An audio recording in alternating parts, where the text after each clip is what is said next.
ಉಡೀಸ್ ಉಡೀಸ್ ಉಡೀಸ್ Sunrisers Hyderabad ಅವರು RCBಯ ದಾಖಲೆಯನ್ನ ಮುರಿದಾಕಿದ್ದಾರೆ. ನಮಸ್ಕಾರ ಎಲ್ಲರಿಗೆ, ಸರ್ ಜನಾರ್ದನ್ ಸರ್ ಮಾತಾಡ್ತಾ ಇರೋದು.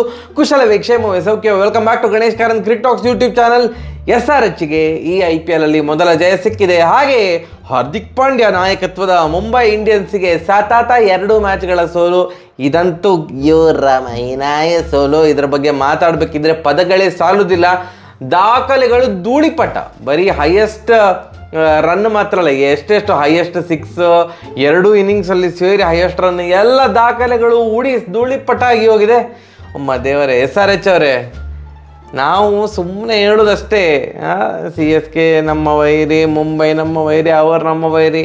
ಇವರು ಗೊತ್ತಾಗದಾಗೆ ನಮಗೆ ಗ್ರೂಪ್ ಸ್ಟೇಜಿಗೆ ಹೋಗಬೇಕು ಅನ್ನುವಾಗ ಸುಮ್ಮನೆ ಸೋಲಿಸೋದು, ಪ್ಲೇ ಆಫಿಗೆ ಹೋಗಬೇಕು ಅನ್ನುವಾಗ ಸೋಲಿಸೋದು. 2016ರಲ್ಲಿ ಫೈನಲಲ್ಲಿ ಸೋಲಿಸಿದ್ರು. ಈಗ ಏನೋ ಒಂದು ರೆಕಾರ್ಡ್ ಇತ್ತು, ಹೈಯೆಸ್ಟ್ ರನ್ಸ್ ನಮ್ಮದು, ಲೋಯೆಸ್ಟ್ ರನ್ಸ್ ನಮ್ಮದು. ಆ ವಿಚಿತ್ರವಾದಂತಹ ಒಂದು ರೆಕಾರ್ಡ್ ಇತ್ತು, ಅದನ್ನು ಮುರಿದಾಕಿದ್ರು. SRH ಇವತ್ತು ಹೊಡೆದದ್ದು 277 ರನ್ 20 ಓವರಲ್ಲಿ. ಅಯ್ಯೋ ಯಪ್ಪ, 277, ಅನ್ಬಿಲೀವೇಬಲ್. ಎಂಥ ಡಿಫ್ರೆನ್ಸ್ ಅಂತಂದರೆ, ನಾವು 263 ಹೊಡೆದಾಗ, ಅಂದರೆ ಗೇಲ್ 175 ಹೊಡೆದಿದ್ರೆ ಗೊತ್ತುಂಟಾ ಪುಣೆ ವಿರುದ್ಧ. ಆ ಮ್ಯಾಚಲ್ಲಿ RCB 263 ರನ್ ಹೊಡೆದಿತ್ತು. ಅದು 1 ಮ್ಯಾನ್ ಶೋ. ಗೇಲ್ ದಡ ಬಡ ಹೊಡೆದು ಬರೀ 1 ಮ್ಯಾನ್ ಶೋ ಇಂದ 263 ಆಗಿತ್ತು. ಇವತ್ತು SRHಲ್ಲಿ 1 ಮ್ಯಾನ್ ಶೋ ಅಲ್ಲ, ಟೀಮ್ ಶೋ. ಪೂರ್ತಿ ಟೀಮೇ ಎಂಥ ಆಟ ಮಾರ. ಇವತ್ತು ನಾನು ಕ್ರಿಕ್ ಬಸ್ ಓಪನ್ ಮಾಡಿ ಇಟ್ಕೊಂಡಿದ್ದೇನೆ. ಯಾಕಂತಂದರೆ ಅಂದರೆ ಒಂದು ಚೂರು ಮಿಸ್ ಮಾಡಬಾರ್ದು ನಾನು ಅಂತ. ನೋಡಿ, ಅಲ್ಲಿ ಫಸ್ಟ್ ಹೆಡ್ ಮತ್ತು ಮಯಾಂಕ್ ಅಗರ್ವಾಲ್ ಓಪನಿಂಗ್ ಬಂದದ್ದು. ಮಯಾಂಕ್ ಅಗರ್ವಾಲ್ ಅವರು ಬೇಗ ಔಟ್ ಆದರು, 11 ರನ್ನಿಗೆ ಔಟ್ ಆದರು, 13 ಬಾಲಿಗೆ. ಅವರು ಮಾತ್ರ ಅಲ್ಲಿ 100 ಸ್ಟ್ರೈಕ್ ರೇಟ್ಗಿಂತ ಕಡಿಮೆ ಹೊಡೆದದ್ದು. ಹೆಡ್ ಒಂದು ಇದು ಏನೋ ರೆಕಾರ್ಡ್ ಕ್ರಿಯೇಟ್ ಮಾಡಿದರು. SRH ಇದು ಟೀಮಲ್ಲಿ ಅತ್ಯಂತ ವೇಗದ ಅರ್ಧಶತಕವನ್ನು ದಾಖಲಿಸಿದ್ರು. 18 ಬಾಲಿಗೆ 50 ರನ್ ಚಟ್ಟಿ ದಡ ಬಡ ಅಂತ ಹೊಡಿತಾ ಹೋದರು. ಸ್ವಲ್ಪ ಹೊತ್ತಲ್ಲೇ ಹೆಡ್ ಔಟಾಗಿ ಸ್ವಲ್ಪ ಹೊತ್ತಲ್ಲೇ ಅವರ ರೆಕಾರ್ಡನ್ನು ಸೇಮ್ ಮ್ಯಾಚಲ್ಲಿ ಅಭಿಷೇಕ್ ಶರ್ಮಾ ಅವರು ಮುರಿದಾಕಿದ್ರು. 16 ಬಾಲಿಗೆ 50 ರನ್ ಹೊಡೆದ್ರು. ಅಂದರೆ ಜಿದ್ದಿಗೆ ಬಿದ್ದೋರ್ತಾರೆ. ಹೌದಾ, ನೀವು 18 ಬಾಲಲ್ಲಿ 50 ರನ್ ಹೊಡಿತೀರ, ನಾನು 16 ಬಾಲಲ್ಲಿ 50 ರನ್ ಹೊಡಿತೇನೆ ಅಂತ. ಓ ದೇವರೇ, ಎಂತ ಮಾರ್ರೆ. ಇದು ಯಾರೋ ಹೆಡ್ ಔಟ್ ಆದಾಗ ಅವರೆಂತ 24 ಬಾಲಿಗೆ 62 ರನ್ ಹೊಡೆದು ಔಟ್ ಆದರು. ಅವ್ರು ಹೊಡೆದ 6 3, 9 4 ಹೊಡೆದಿದ್ರು. ಅಭಿಷೇಕ್ ಶರ್ಮಾ ಅವರು 23 ಬಾಲಿಗೆ 63 ರನ್, 7 ಸಿಕ್ಸ್. ಓ ದೇವ, 7 ಸಿಕ್ಸ್ ಮತ್ತು 3 4. ಅವರು 3 6 ಹೊಡೆದ, ಇವರು 3 4 ಹೊಡೆದದ್ದು, 7 ಸಿಕ್ಸ್. ನೋಡ್ಲಿಕ್ಕೆ ಇಷ್ಟು ಸಾಪುರ ಹುಡುಗ ಥರ ಇರುವ ಅಭಿಷೇಕ್ ಶರ್ಮಾ ಎಂತ ಮಾರ 6 ಅಲ್ಲ. ಆ್ಯಂಡ್ ರಿಮೆಂಬರ್, ಇದು ಬೆಂಗಳೂರು ಗ್ರೌಂಡ್ ಅಥವಾ ಚಿಕ್ಕ ಗ್ರೌಂಡ್ ಅಲ್ಲ. ಹೈದರಾಬಾದಿದ ಗ್ರೌಂಡ್ ಸ್ವಲ್ಪ ದೊಡ್ಡದೇ ಗ್ರೌಂಡು. ಇಡೀ ಇಂಡಿಯಾದಲ್ಲಿ ನೀವು ಲೆಕ್ಕ ಹಾಕ್ಲಿಕ್ಕೆ ಹೋದರೆ one of the biggest grounds. ನಾ ಸ್ಟೇಡಿಯಂ ಬಗ್ಗೆ ಮಾತಾಡ್ತಿರೋದಲ್ಲ, ಸ್ಟೇಡಿಯಂ ಅಲ್ಲ, ಗ್ರೌಂಡು. ಈ ಏನು ಬೌಂಡ್ರಿ ಲೈನ್ ಉಂಟಲ್ಲ, ದೂರವೇ ಇರುವಂತಹ ಗ್ರೌಂಡು. ಅದರಲ್ಲಿ 7 ಸಿಕ್ಸರು. ಅಭಿಷೇಕ್ ಶರ್ಮಾ ಅವರು ಏನು ವೇಗದಲ್ಲಿ ಹೋಗ್ತವೆ ಉಂಟು, ಬ್ರೇಕೇ ಇಲ್ಲ. ಬ್ರೇಕ್ ಫೇಲ್ ಆದ ಗಾಡಿ 5ನೇ ಗೇರಲ್ಲಿದ್ದರೆ ಹಾಗೆ ಹೋಗ್ತಾ ಇರ್ತದೆ, ಹಾಗೆ ಉಂಟು ಗಾಡಿ. ಅವರಿಗೆ ಹೆಡ್ ಔಟ್ ಆದರು, ಅಭಿಷೇಕ್ ಶರ್ಮಾ ಅವರು ಔಟ್ ಆದರು. ಮತ್ತೆ ಬಂದದ್ದು ರಾಕ್ಷಸ ರಣಬೇಟೆಗಾರ ಹುಚ್ಚ ಕ್ಲಾಸನ್ ಬಂದು ಓದ್ದೇವ. ಅವರಿಗೆ ಅಂದರೆ ಬೌಂಡ್ರಿ ಹೊಡಿಲಿಕ್ಕೆಲ್ಲ ಗೊತ್ತಿಲ್ಲ, ಅವರಿಗೆ ಗೊತ್ತಿರೋದು 6 ಹೊಡಿಲಿಕ್ಕೆ. ಅದೇ ಇವತ್ತು ಬೌಂಡ್ರೀಸ್ ಹೊಡೆದಿದ್ದಾರೆ, 4 ಬೌಂಡ್ರಿ, 7 ಸಿಕ್ಸರ್ ಹೊಡೆದಿದ್ದಾರೆ ಕ್ಲಾಸನ್ ಅವರು ಹೊಡೆದ ರನ್ ಎಷ್ಟು ಗೊತ್ತುಂಟ? 34 ಬಾಲಿಗೆ 80 ರನ್. 34 ಬಾಲಿಗೆ 80 ರನ್. ಎಲ್ಲರದ್ದು ಸ್ಟ್ರೈಕ್ ರೇಟ್ ಎಂತ ಮಾರೆ, 250 ಮೇಲೆ ಇತ್ತ ಅಂತ. ಮತ್ತು ಮಾರ್ಕ್ರಮ್ ಅವರೇನು ಕಡಿಮೆ ಇರಲಿಲ್ಲ. ಮಾರ್ಕ್ರಮ್ ಅವರು 42 ರನ್ ಹೊಡೋದು 28 ಬಾಲಿಗೆ. ಓಕೆ, ಅಂದರೆ ಇವರಿಗೆಲ್ಲ ಉಳಿದವರಿಗೆಲ್ಲ ಕಂಪೇರ್ ಮಾಡಿದರೆ ಸ್ಲೋ ಇನ್ನಿಂಗ್ಸ್ ಅಂತ ಅನಿಸ್ಬೋದು. 28 ಬಾಲಿಗೆ 42 ಗ್ರೇಟ್ ಇನ್ನಿಂಗ್ಸೇ. ಬಟ್ ಉಳಿದವರು ಹೆಡ್ ಅಭಿಷೇಕ್ ಶರ್ಮಾ ಮತ್ತು ಕ್ಲಾಸನ್ ಸೇರಿಕೊಂಡು ಮಾರ್ಕ್ರಮ್ ಅವರ ಆಟ ಓಕೆ ಅಂತ ಅನಿಸ್ತದೆ. ಎಲ್ಲ ಚಿಂದಿ ದಡ ಬಡ ಹೊಡಿತಾನೆ ಹೋದ್ರು. ಫಸ್ಟು ಓವರಿಂದ ಹೊಡಿತಾ ಹೋದದ್ದು ಎಲ್ಲೂ ನಿಲ್ಲೇ ಇಲ್ಲ. ಇದರಲ್ಲಿ ದೊಡ್ಡ ಪಾಲು ಯಾರಿಗೆ ಸಲ್ಲಬೇಕು ಅಂತಂದರೆ ಹಾರ್ದಿಕ್ ಪಾಂಡ್ಯ ಅವರಿಗೆ. ಇಂಥ ವರ್ಸ್ಟ್ ಕ್ಯಾಪ್ಟನ್ಸಿ ನನ್ನ ಲೈಫಲ್ಲಿ ನಾನು ನೋಡಲಿಲ್ಲ. ಅಂದರೆ ನನಗೆ ಹಾರ್ದಿಕ್ ಪಾಂಡ್ಯ ಅವ್ರನ್ನ ಅಂದರೆ ನನಗೆ ರೋಹಿತ್ ಶರ್ಮಾ ಮೇಲೆ ಪ್ರೀತಿ ಜಾಸ್ತಿ. ಅವರನ್ನು ಇಳಿಸಿದ್ದಕ್ಕೆ, ಕ್ಯಾಪ್ಟನ್ಶಿಪ್ಪಿಂದ ಇಳಿಸಿದ್ದಕ್ಕೆ ಈಗ ಪಾಂಡ್ಯಾಗೆ ನಾನು ಬೈತಾ ಇರೋದು ಅಲ್ಲ. ವರ್ಲ್ಡ್ಸ್ ಬೆಸ್ಟ್ ಬೌಲರ್ ಯಾರು ಕರೆಂಟ್ ಜನ್ರೇಷನಲ್ಲಿ ರೈಟ್ ನಾವು ಯಾರು? ಬುಮ್ರಾ ಅವರು. ಬುಮ್ರಾ ಅವರು ನಿಮ್ಮ ಟೀಮಲ್ಲಿ ಇದ್ದಾರೆ ಅಂತಂದರೆ ಓಪನಿಂಗ್ ಬೌಲಿಂಗ್ ಯಾರ ಹತ್ರ ಮಾಡಿಸಬೇಕು? ಬುಮ್ರಾ ಅವ್ರ ಹತ್ರ ಮಾಡಿಸ್ಬೇಕಲ್ವಾ? ಓಪನಿಂಗ್ ಬೌಲ್ ಕೊಡಲೇ ಇಲ್ಲ. ಓಪನಿಂಗ್ ಬೌಲಿಂಗ್ ಯಾರಿಗೆ ಕೊಟ್ಟದು? ಅದು ಕೋನ ಮಾಪಕ, ನನ್ನ ಹೆಸರು ಪ್ರೊನೌನ್ಸ್ ಮಾಡಲಿಕ್ಕೆ ಬರೋದಿಲ್ಲ. 17 ವರ್ಷದ ಹುಡುಗ, ಡೆಬ್ಯೂ ಮಾಡ್ತಾ ಇರೋದು. ಅವರಿಗೆ ಮತ್ತೆ ಇನ್ನೊಂದು ಯಾರಿಗೆ ಬೌಲರಿಗೆ ಕೊಟ್ಟರು ಮಾರೆ, ಕೋನ ಮಾಪಕ ಹೆಸರು ನೆನಪಾಯ್ತು, ಯಾರಿಗೆ ಕೊಟ್ಟಿದ್ದಾರೆ ಅಂತ ಗೊತ್ತಿಲ್ಲ. ಒಂದು ನಿಮಿಷ ನಾನು ನೋಡಿ. ಪಾಂಡ್ಯ ಕ್ಯಾಪ್ಟನ್ ಪಾಂಡ್ಯ ಅವ ಬಂದದ್ದು ಓಪನಿಂಗ್ ಬೌಲಿಂಗ್. ಅವರಿಬ್ಬರು ಸೇರಿಕೊಂಡು ನಾವು ಕಿತ್ತು ದಬಾಕ್ತೇವೆ ಅಂತ. ಎಂತ ಕಿತ್ತು ದಬಾಕೋದು? ಬುಮ್ರಾ ಅವರಿಗೆ ಕೊಡಬೇಕಿತ್ತಲ್ಲ. ಬುಮ್ರಾ ಅವರು 4ನೇ ಓವರ್ ಹಾಕಲಿಕ್ಕೆ ಬಂದದ್ದು. 4ನೇ ಓವರ್ ಹಾಕಲಿಕ್ಕೆ ಬಂದಾಗ 3 ಓವರಲ್ಲಿ ಮ್ಯಾಚ್ ಲಗಡಿ ಹೋಗಿ ಆಗಿದೆ. 40-50 ಹತ್ರ ಸ್ಕೋರ್ ಬಂದಾಗೆ ಆಗಿದೆ. ಬುಮ್ರಾ ಅವ್ರು ಎಂತ ಮಾಡ್ಲಿಕ್ಕೆ ಆಗ್ತದೆ? ಬುಮ್ರಾ ಅವರು ಹೊಡಿಸ್ಕೊಂಡ್ರು ಇಲ್ಲ ಅಂತಲ್ಲ, ಬಟ್ ಹೊಡಿಸ್ಕೊಂಡವರಲ್ಲಿ ಅವರೇ ಕಡಿಮೆ ರನ್ ಬಿಟ್ಟು ಕೊಟ್ಟದ್ದು. 4 ಓವರಿಗೆ 36 ರನ್. ಆ ಕೋನ ಮಾಪಕ 4 ಓವರಿಗೆ 66 ರನ್. ಪಾಂಡ್ಯ ಅವ್ರು ಸಹ ಹೊಡಿಸ್ಕೊಂಡದ್ದು. ನನಗೆ ಪಾಂಡ್ಯ ಅವ್ರದ್ದು ಆ ಲಾಜಿಕ್ಕೇ ಅರ್ಥ ಆಗಲಿಲ್ಲ. ಆಯಿತು, 4ನೇ ಓವರ್ ಹಾಕಲಿಕ್ಕೆ ಬಂದರು, ಸ್ವಲ್ಪ ಕಂಟ್ರೋಲ್ ಮಾಡಿದ್ರು. ಆ ಓವರಲ್ಲಿ ಬೌಂಡ್ರಿ ಬರಲಿಲ್ಲ. ಅದಾದಮೇಲೆ ಮತ್ತೆ ಪುನಃ ಓವರ್ ಕೊಡಲೇ ಇಲ್ಲ.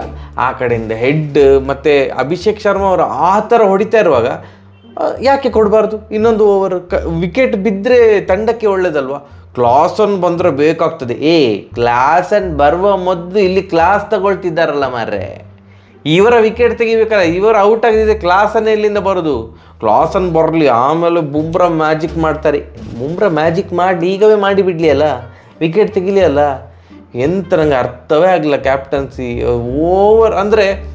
ಓವರ್ ಕಾನ್ಫಿಡೆನ್ಸ್, ಓವರ್ ಆ್ಯಕ್ಟಿಂಗ್ ಅಂತೆಲ್ಲ ಹೇಳಿ, ಓವರ್ ಕಾನ್ಫಿಡೆನ್ಸ್, ತನ್ನ ಮೇಲೆ ತನಗೆ ಅತಿಯಾದ ನಂಬಿಕೆ. ನಮಗೆಲ್ಲರಿಗೂ ಸಹ ಕಾನ್ಫಿಡೆನ್ಸ್ ಇರಬೇಕು, ನಮ್ಮ ಮೇಲೆ ನಂಬಿಕೆ ಇರಬೇಕು. ನಾನೇ ಗ್ರೇಟ್ ಅಂತ ಇರಬಾರ್ದು, ನಾನು ಹೇಳಿದ್ದೇ ಆಗಬೇಕು ಅಂತ ಇರಬಾರ್ದು. ಸೊ ಹಾಗೆ ಆದದ್ದು ಇವತ್ತು. ಆ ಒಂದು ಕೆಟ್ಟ ಬರೀ ಬ್ಯಾಡ್ ಕ್ಯಾಪ್ಟನ್ಸಿಯಿಂದ ಇದು ಸೋತದ್ದು ಅಂತೆಲ್ಲ ಅಲ್ಲ, ಬಟ್ ಸ್ವಲ್ಪ ತಲೆ ಉಪಯೋಗಿಸಿದರೆ 277 ಆಗ್ತಿರ್ಲಿಲ್ವ ಅಂತ, ಒಂದು 240 ಹೊಡಿತಿದ್ರ ಅಂತ ತಲೆ ಉಪಯೋಗಿಸ್ತಿಲ್ಲ ಯಾರು ಪಾಂಡ್ಯ ಅವರು. ಅದಾದಮೇಲೆ ಆಯಿತು, 277 ರನ್ ಹೊಡೆದ್ರು. RCBಯ ದಾಖಲೆ ಮುರಿದೋಯ್ತು. ಬರೀ 3 ವಿಕೆಟ್ ಹೋದದಷ್ಟೇ.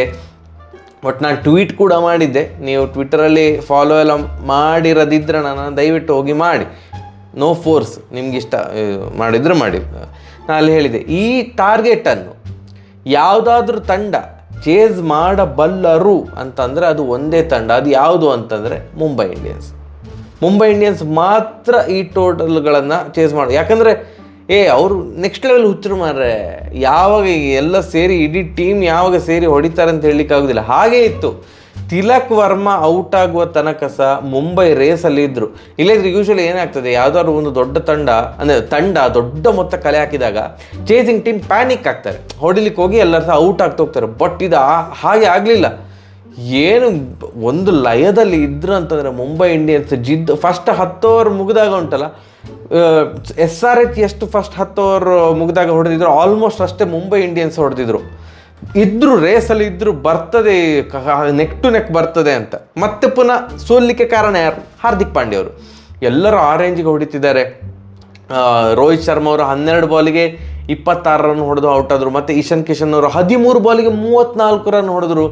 ಮತ್ತು ಎಂತ ಮಾರ್ರೆ, ನಮನ್ ಧೀರ್ ಸೂಪರಪ್ಪ, ಬ್ಯಾಟಿಂಗು ಎಷ್ಟು ಚಂದ ಮಾರ್ರೆ. ಆಗ ಗ್ಯಾಪ್ ಎಲ್ಲ ಫೈಂಡ್ ಔಟ್ ಮಾಡೋದು.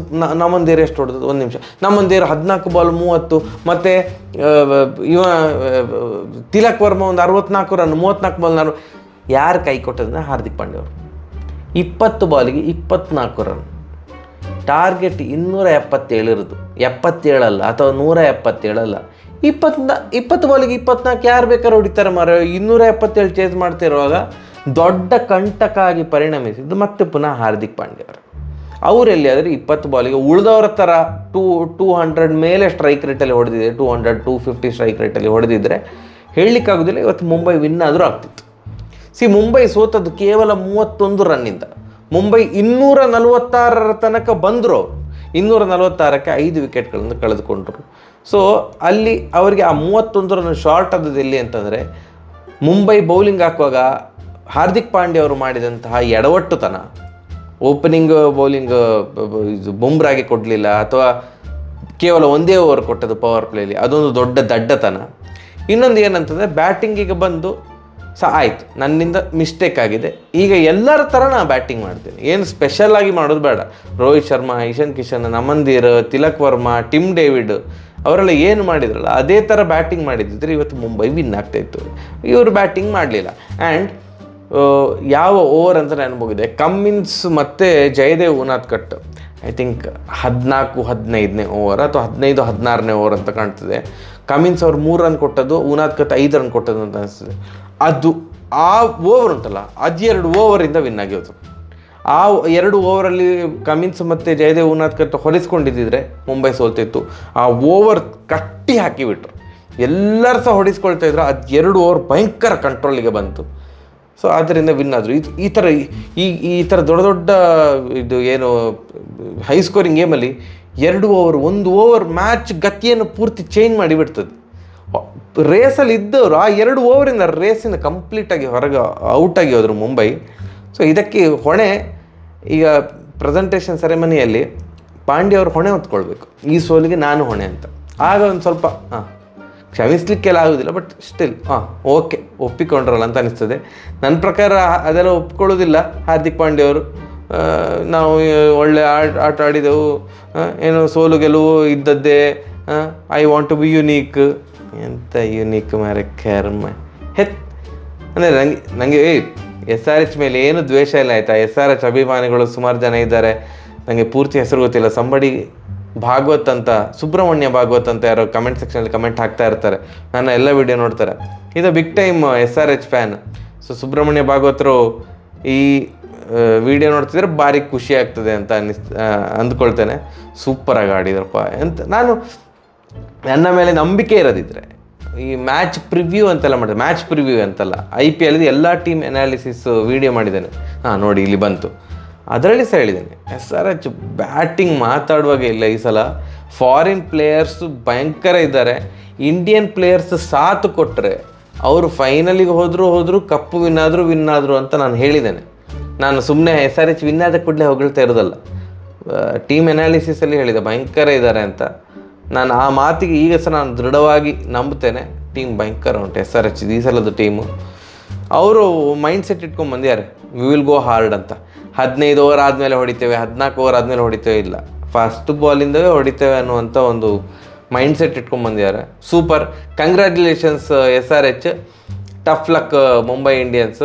ಕ್ಯಾಪ್ಟನ್ಗೆ ಸ್ವಲ್ಪ ತಲೆ ಓಪನ್ ಮಾಡಿ ಸ್ವಲ್ಪ ಬುದ್ಧಿಯನ್ನು ತುಂಬಿರಿ ನೀವು ಮ್ಯಾನೇಜ್ಮೆಂಟ್ ಅವರು. ಅವ್ರು ಯಾವುದೋ ಬೇರೆ ಲೋಕದಲ್ಲಿದ್ದಾರೆ ಹಾರ್ದಿಕ್ ಪಾಂಡ್ಯ ಅವರು. ನಾನಿರದೆ ಮುಂಬೈ ಇಲ್ಲ, ಆ ಝೋನಲ್ಲಿದ್ದಾರೆ ಅವರು. ಸ್ವಲ್ಪ ಭೂಮಿಗೆ ಬರಲಿ. ಸೊ ಈ ಥರದ ಕ್ಯಾಪ್ಟನ್ಸಿ ನೋಡಿದಾಗ ಅನ್ನಿಸ್ತದೆ ಗುಜರಾತ್ ಟೈಟನ್ಸ್ ವಿನ್ ಆಗೋದಾಗಿದ್ರೆ ಹಾರ್ದಿಕ್ ಪಾಂಡ್ಯ ಕ್ಯಾಪ್ಟನ್ಸಿಂದಲ್ಲ, ನೆಹ್ರಾಯಿಂದ ಅಂತ ಅಲ್ವಾ? ನಿಮ್ಗೆಂತ ಅನಿಸ್ತದೆ ಕಮೆಂಟ್ ಸೆಕ್ಷನ್ ತಿಳಿಸಿ. ಸರಿಯಾಗಿ ಬರುವ ನಮಸ್ಕಾರ.